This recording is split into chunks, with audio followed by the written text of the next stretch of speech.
민주당 조 바이든 대통령 후보 러닝메이트에 카말라 해리스 캘리포니아주 연방 상원 의원이 선정됐습니다. 흑인 아시안계 여성이 부통령 후보에 나선 것은 사상 처음입니다.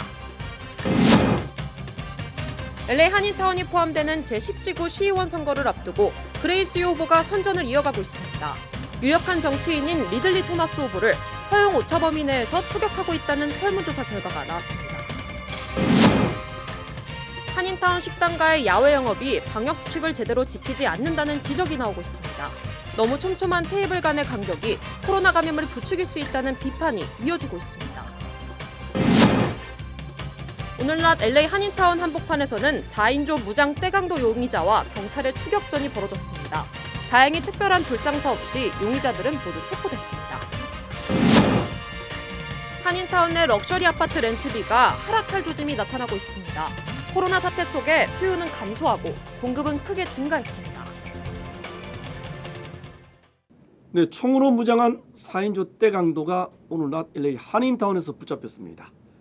경찰의 체포작전 현장 부근은 한동안 교통이 통제되게 되었습니다. 관련 소식은 잠시 뒤에 전해드리겠습니다. 네, 오늘 첫 소식은 대선 관련 소식부터 전하겠습니다. 캘리포니아주 연방 상원 의원인 카말라 해리스가 민주당 조 바이든 후보의 러닝메이트로 결정됐습니다. 사상 첫 번째 흑인 아시안계 여성이 됐습니다. 먼저 김윤수 기자가 보도하겠습니다. 미국 민주당 대선 후보인 바이든 전 부통령은 트윗을 통해 해리스 상원 의원을 러닝메이트로 선택했다고 밝혔습니다. 바이든 전 부통령은 해리스 의원이 두려움을 모르는 전사이자 가장 훌륭한 공직자 중 하나라고 평가했습니다. 올해 55세인 해리스 상원 의원은 자메이카 이민자 출신의 아버지와 인도계 어머니 사이에서 태어난 흑인 여성입니다. 미 대선에서 흑인 여성이 부통령 후보에 지명된 건 사상 처음입니다. 해리스 의원은 연방검사로 활동하다 오바마 정부 시절 캘리포니아주 검찰총장을 지냈고 지난 2016년 캘리포니아 상원의원에 당선됐습니다. 해리스 의원은 지난 민주당 경선에 출마했다 사퇴한 뒤 바이든 전 부통령에 대한 지지를 선언했습니다.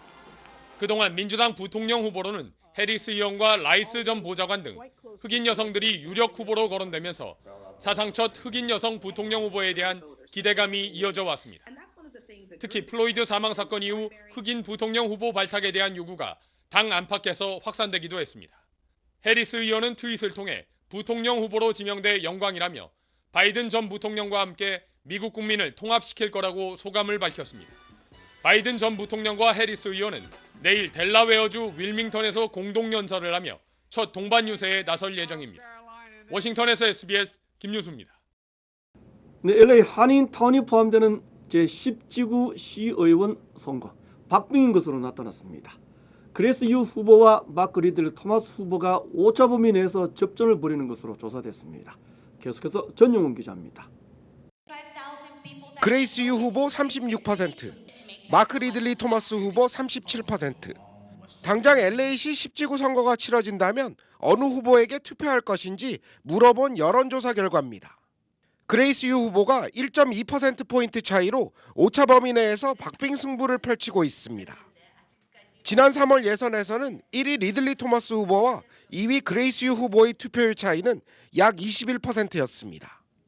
기쁜 소식이었었죠. 저희는 진짜 잘 되고 있다는 거 알고 있었지만 이렇게 서베이 리졸트로 봤을 때도 우리 생각하고 같게 나왔으니까 저희는 우리 캠페인에 아주 큰 도움이 돼요.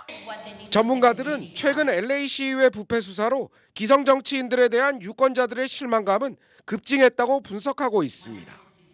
투명한 정치를 공약하고 있는 아웃사이더 그레이스 유 같은 후보들의 선전으로 이어지고 있다는 겁니다. 특히 10,000명 가까운 10지구 한인 유권자들의 표심까지 뒷받침되면 당선도 충분히 가능하다는 주장입니다. 과연 그 거물 정치인에 대적해서 되겠는가 이런 의심을 많이 했거든요. 피나는 노력과 그 선거 운동의 결과로 좋은 결과가 났다고 생각합니다. 우리 한인 투표로서 꼭 우리 그레이스 유 후보를 당선시킬 수 있다는 확신이 들었습니다. 이제는 정확히 12주 앞으로 다가온 11월 결선. 그레이스 유 후보가 한인 정치사의 또 다른 한 획을 쓸지 기대감도 더욱 고조되고 있습니다. LA에서 SBS 전영웅입니다. 네, LA 한인타운 최근 들어 젊은 층들이 선호하는 대표적인 지역이 됐습니다. 크고 작은 럭셔리 아파트들이 대거 건립됐습니다. 하지만 최근에는 수요는 줄고 공급은 늘어나면서 렌트비가 하락하기 시작했습니다. 이재린 기자가 취재했습니다. LA 한인타운 내 고급 아파트들의 렌트비 하락세가 두드러지고 있는 것으로 나타났습니다. 부동산 전문가들은 고급 아파트들이 이전에 볼 수 없었던 렌트비 프로모션을 앞다투어 내놓고 있다고 강조했습니다. 코로나 사태 이전에는 렌트비 한 달 무료 정도에 그쳤던 세일가가 최근에는 2달, 많게는 3달 이상까지 제공하는 경우가 많아졌다는 설명입니다. 코로나19의 영향으로 인구 밀집도가 높은 한인타운 아파트에 대한 수요가 줄고 있기 때문입니다. 프로모션 같은 거는 전에는 1년 계약서 할 때 한 달 프리 렌트 이렇게 주됐는데 지금은 어떤 프로젝트마다 다 틀리는데 한 달, 2달 받을 때도 지금 스탠더드 되는 거죠. 지난해 $2,000 가까이 치솟았던 한인타운의 평균 아파트 렌트비도 꺾이는 모양새입니다. 전문가들은 공사 중인 아파트가 여전히 많은 상황이어서 내년에는 렌트비 하락폭이 더 커질 것으로 전망했습니다. 원래 매년에는 가격으로 올라가고 단에는 있었는데 올라가는 거는 스탑됐고 내려가는 편은 조금 일찍 같아요. 전문가들은 렌트비 가격 상승 둔화 현상은 경기가 회복되는 2022년부터는 다시 상승세로 돌아설 것으로 내다봤습니다. LA에서 SBS 이재린입니다. 네, 30년 고정 모기지 금리가 또 사상 최저 수준으로 내려갔습니다. 마켓워치는 30년 만기 모기지 금리가 2.88%까지 떨어졌다고 밝혔습니다. 지난해보다 무려 0.72%나 낮은 수준입니다. 이에 따라 모기지 대출 신청 건수도 지난해에 비해 22%나 상승했습니다. 전문가들은 주택 매물 부족 현상은 당분간 이어질 것으로 예상했습니다. 네, 계속하겠습니다. LA 한인타운 식당가는 야외 영업으로 코로나 사태를 극복하기 위해 부심하고 있습니다.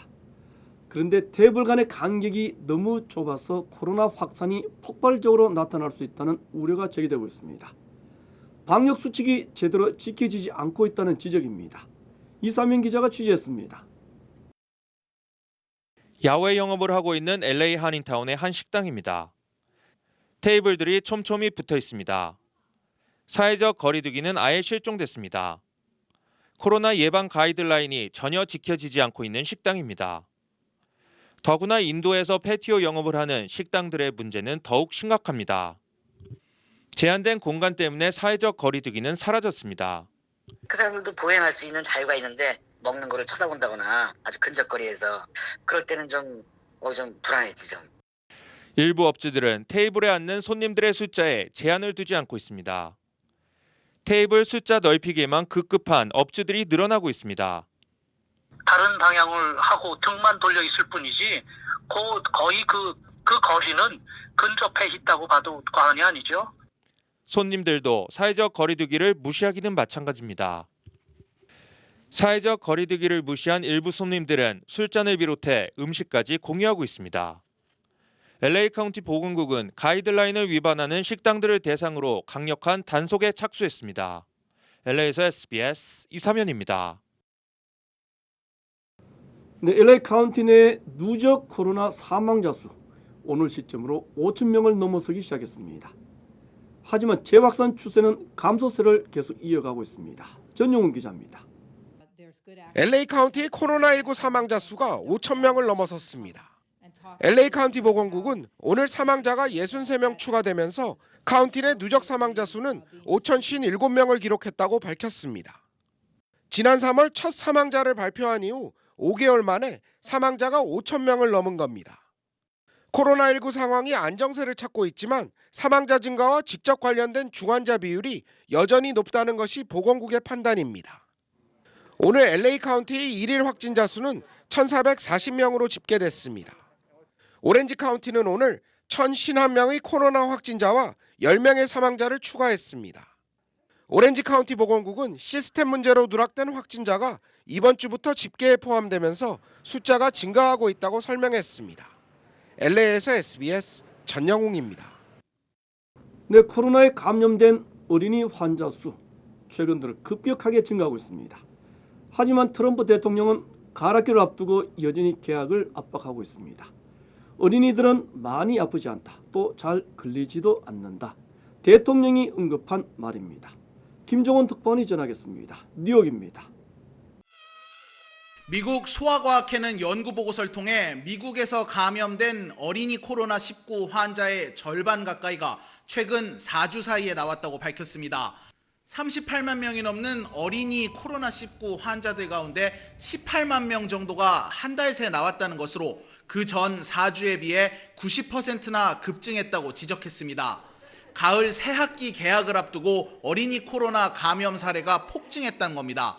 CNN 방송도 코로나19 환자가 급증한 플로리다주에서 한 달 새 어린이 환자가 2배 이상 늘었다고 보도했습니다. 앞서 다른 주에 비해 한 달가량 빨리 개학한 조지아주에선 개학을 하자마자 일부 지역에서 학생과 교사 수백 명이 코로나 의심 증세를 보여 자가격리에 들어갔습니다. 하지만 트럼프 대통령은 여전히 학교들의 개학을 압박하고 있습니다. They get better very quickly. I think that for the most part they do very well. I mean they don't get very sick. They don't catch it easily. 전문가들은 우려를 나타냅니다. It's not fair to say that this virus is completely benign in children. We've had 90 deaths in children in the U.S. 미국 학교들은 학부모를 상대로 자녀 등교 여부에 대한 설문조사를 하고 교실을 살균하는 등 개학 여부를 두고 고심하고 있습니다. 뉴욕에서 SBS 김종원입니다. 러시아는 전 세계에서 가장 먼저 코로나 백신 등록을 마쳤다고 오늘 공식 발표했습니다. 하지만 대규모 임상시험을 거치지 않았습니다. 당연히 안전성에 대한 우려는 고조됐습니다. 보도에 김혜민 기자입니다. 블라디미르 푸틴 대통령이 현지 시간으로 어제 세계에서 최초로 코로나19 백신을 등록했다고 밝혔습니다. И она работает более точно, формирует стойкий антительный и клеточный иммунитет. Я это тоже хорошо очень знаю. 또 백신이 필요한 절차를 모두 거쳤다면서 자신의 2딸 가운데 한 명도 백신 임상시험에 참여해 접종했다고 말했습니다. 이날 등록된 백신은 지난 1957년 옛소련이 인류 최초로 쏘아 올린 인공위성의 이름을 따 스푸트니크 V로 지어졌습니다. 조만간 양산에 들어가 일반인 접종이 시작될 예정이지만 아직 3차 임상시험을 거치지 않았습니다. 통상적으로 백신은 수천에서 수만 명을 대상으로 진행하는 3차 임상시험까지 마친 뒤 공식 등록을 합니다. 이 때문에 보건 전문가들은 성급한 백신 접종이 심각한 부작용을 낳을 수 있다고 우려합니다. 앨릭스 에이자 미국 보건복지부 장관은 러시아의 코로나19 백신에 대해 최초가 아니라 안전이 중요하다고 말했습니다. The point is not to be first with a vaccine. The point is to have a vaccine that is safe and effective. 세계 보건기구 역시 안정성에 대한 엄격한 검토가 필요하다며 절차의 속도를 내는 것이 안정성과 타협하는 것을 의미하지 않는다고 지적했습니다. SBS 김혜민입니다. 네, 오렌지 카운티 지역에서 올해 들어 처음으로 웨스트 나일 바이러스 감염자가 발생했습니다. 오렌지 카운티 보건국은 이 감염자는 지난주 병원에 입원한 뒤에 현재는 회복 치료를 받고 있다고 밝혔습니다. 남가주 지역의 뇌염 모기 시즌은 보통 10월까지 계속됩니다. 네, 다음 소식입니다. 오늘날 LA 한인타운 올림픽과 캔모어 부근에서는 경찰의 용의자 검거 작전이 4시간 가까이 펼쳐졌습니다. 4명의 무장 떼강도는 모두 현장에서 체포됐습니다. 김민우 기자가 현장에서 취재했습니다. 은색 SUV 차량 한 대가 100마일이 넘는 속도로 프리웨이를 질주합니다. 차량은 뒤따라오던 경찰을 따돌리기 위해 빠른 속도로 프리웨이에서 빠져나와 주택가로 진입합니다. 잠시 후 멈춘 SUV 차량에서 흑인과 히스패닉으로 보이는 4명이 담장을 넘고 한 주택 안으로 들어갑니다. 오늘 오전 10시쯤 LA 한인타운 한복판에서 무장 강도와 경찰과의 추격전이 벌어졌습니다. 베버리힐즈에서 러버리하고 일로 도망온 거라니까 저도 조금 겁나죠. 왜냐면 이제 LA 한인타운에서 무장 강도가 체포됐다는 소식에 인근 거주 한인들은 놀란 마음을 감추지 못했습니다. 베버리힐스 경찰국은 용의자 4명 중 2명이 어제 아침 베버리힐스 지역에서 발생한 길거리 노상 무장 강도 사건 용의자라고 밝혔습니다. 경찰은 오늘 오전 9시 40분쯤 용의자가 탑승한 차량을 발견 후 정차를 명령했지만 용의자들은 빠른 속도로 달아났습니다. 용의자들은 산타모니카 지역에서 10번 프리웨이를 타고 한인타운 인근 놀만디 길로 빠져나왔습니다. 차에서 내린 용의자들은 올림픽길과 사우스 캔머 예비뉴에 위치한 한 집 담장을 넘고 옆문을 통해 집 안으로 들어갔습니다. 경찰은 해당 집을 포위하고 주변 거리를 폐쇄했습니다. 오전 11시 15분쯤 수사팀이 투입돼 4명의 용의자가 모두 체포됐습니다. The suspects had fled into the address, into the location that you're asking about, and they were ultimately arrested. 부상자는 보고되지 않았습니다. LA에서 SBS 김민우입니다. 네, 남가주 지역의 염분 호수인 솔턴 호수 부근에서 최근 들어 크고 작은 지진들이 잇따라 발생하고 있습니다. 부근을 지나는 지진대에서 비권 가능성이 높다는 주장이 제기됐습니다. 이삼영 기자입니다. LA 남동쪽에서 165마일 떨어진 솔턴 호수에서 지진이 잇따라 발생하고 있습니다. 연방지질조사국은 지난 월요일 솔턴 호수에서 지진이 4차례 발생했다고 밝혔습니다. 새벽 6시쯤 시작된 지진은 정오까지 4차례 인근 지역을 흔들었습니다. 이번 지진은 규모 3에서 4.6 사이로 여진이 뒤따랐습니다. 인근 주민들은 지진으로 아침잠을 설칠 정도로 강하게 흔들렸다고 설명했습니다. 샌 안드리아스 지진대에 위치한 솔턴 호수는 지진대 남쪽 끝 부분에 위치하고 있습니다. 이 지역에서 지진이 잇따라 발생하면서 비건에 대한 우려가 커지고 있습니다. 지진 전문가들은 솔턴 호수 지역에서 비건이 올 가능성은 더욱 높아지고 있다고 덧붙였습니다. 지질조사국은 이번 솔턴 지진으로 인명과 재산 피해는 발생하지 않았다고 밝혔습니다. SBS 이삼현입니다. 한국이 주요 선진 11개국 멤버에 참여하는 것, 당장 실현될 가능성은 낮아 보입니다. G7, 주요 선진 7개국이 국제 질서 변화를 원하지 않고 있다는 분석입니다. 김혜영 기자의 보도입니다. 한독 전략대화 직후 공동회견에서 독일 마스 외교장관은 한국의 G7 정상회의 초청과 참석을 매우 환영한다면서도 G7 확대 문제는 심층 토론이 필요하다고 했습니다. 손님으론 환영이지만 G7 확대, 즉 국제정치 틀의 변화엔 선을 그은 겁니다. 이번 회의를 넘어서 멤버십을 확대하는 문제는 또 별개의 문제입니다. 그거는 회원국들 간에 많은 논의와 협의가 있어야 된다. 일본은 오늘도 직설적으로 반대 의사를 밝혔습니다. 我が国としては G7 の枠組みそのものを維持することは極めて重要であると考えています。 독일엔 서운하고 일본은 괘씸하게 느껴질 수 있지만 러시아에 예민한 유럽, 한국과 인도를 견제하려는 일본 등 G7의 냉정한 자국 중심 셈법이 드러났을 뿐이란 게 전문가 진단입니다. 서구유럽 국가들 입장에서는 러시아를 받아들이기가 힘들고 그다음에 한일 관계 또 일본과 인도의 관계도 있어요. 때문에 지난 6월 말 일본의 반대에 청와대 고위 관계자가 보인 모렴치 수준이 전 세계 최상위권이란 식의 격앙된 반응은 결코 도움이 되지 않는다고 지적했습니다. 조용한 외교를 통해서 서로 give and take 없이 일본의 갑작스런 태도 변화를 유발할 수가 없는 거거든요. 사실 트럼프의 G7 확대 제안 역시 중국 견제, 말 안 듣는 유럽 지분 축소라는 자국 중심의 셈법이었습니다.